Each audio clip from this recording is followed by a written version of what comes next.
ஸ்ரீராம ஜெயம். அனைவருக்கும் வணக்கம். 6 to 6 சுகன்யா. அனைவருக்கும் இனிய நவராத்திரி தின நல்வாழ்த்துக்கள். இன்றைய தலைப்பு ராவணனின் வீழ்ச்சி ஆணவத்தின் தோல்வியா தர்மத்தின் வெற்றியா? ஆணவம் என்பது ஒரு மனிதனின் மிகுந்த பெருமை அல்லது அகந்தை எனப்படும். ஆணவம் இருப்பவர்கள் குறைபாடு இருப்பினும் தங்களை மிகவும் உயர்ந்தவர்கள் என்று நினைத்துக் கொள்கின்றனர். பிறரின் கருத்துக்களை மதிக்காமல் தங்களின் எண்ணங்களையே மேலானவை என்று நினைத்து கொண்டு செயல்பட்டு கொண்டிருப்பவர்களே ஆணவம் மிக்கவர்கள் என்று கூறலாம். ஆணவம் பல நேரங்களில் ஒருவரின் வீழ்ச்சிக்கே வழிவகுக்கின்றது. அவ்வாறே நம்ம கம்பராமாயணத்தில் ராவணனின் வீழ்ச்சியும் நடைபெற்றது. அது என்ன என்பதை இங்கே விளக்கமாக பார்ப்போம்.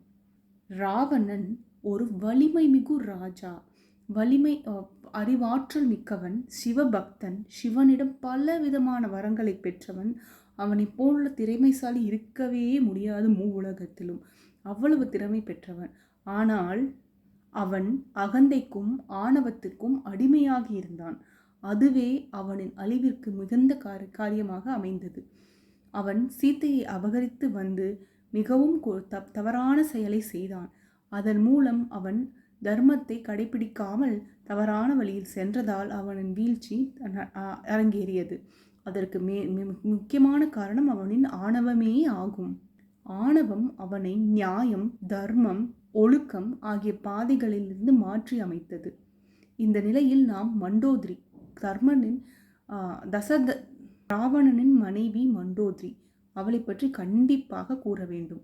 அவள் மிகவும் அறிவாளி, நல்ல மனநிலையை கொண்டிருப்பவளாக எழுதியிருக்கிறார்கள். தனிப்பட்ட முறையில் சிந்திக்கும் திறனை கொண்டிருந்தவளாக இருக்கிறாள்.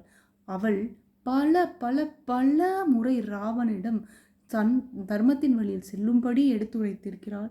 சீத்தையை திரும்ப கொண்டு விட்டுவிடுமாறு கேட்டு கொண்டிருக்கிறாள்.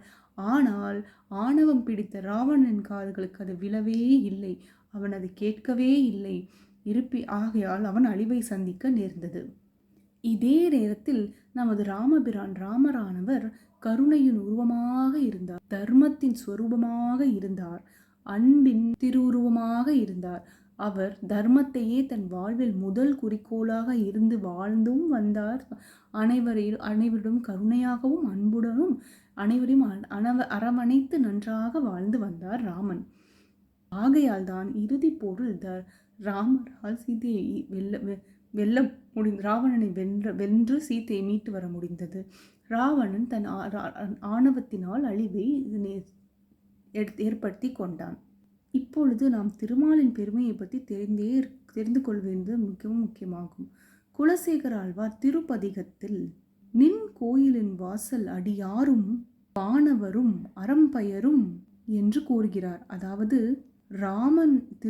திருமாலின் திருவடிகளை வணங்க வானவர்கள், அறம்பயர்கள், கோவில் அடியார்கள் என அனைவரும் காத்து கொண்டு இருப்பார்கள். அவ்வளோ பக்தி மயத்துடன் இருப்பார்கள் என்று கூறுகிறார்கள்.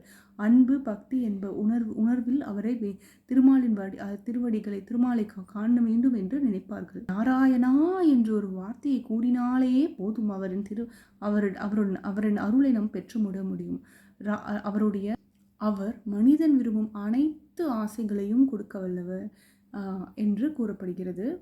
பிரகலாதன் தன் தந்தை ஹிரண்யகசிபுவிடம் இதனை குறிப்பிடுகிறார். மனிதனின் ஆசைகளை, அவன் விரும்பும் அனைத்து ஆசீர்வாதங்களையும் அளிக்க வல்லவர் திருமால் நாராயணா என்று கூறினாலே போதும்.